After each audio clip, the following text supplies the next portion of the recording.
আমি এনে এখন সমাজত বসবাস কৰোঁ য'ত বিপদ পৰিলে কিন্তু কোনো ওলাই নাহে, কিন্তু ভুল কৰিলে কিন্তু সমালোচনা কৰিবলৈ মানুহৰ লাইন লাগি থাকে, হয়নে নহয় ক'বচোন দেই। এইটো সত্য কথা কিন্তু আজিৰ দিনত।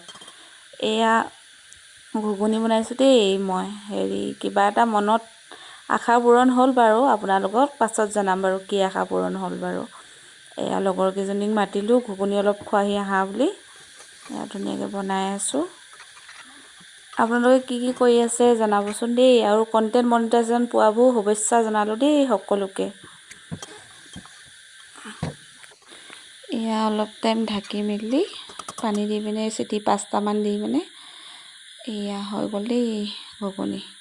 ঘুগুনি কাৰ কাৰ প্ৰিয় বাৰু জনাবচোন দেই। মোৰ বাৰু প্ৰিয়, ৰুটি আৰু ঘুগুনিৰ লগত খাই বেছি ভাল লাগে।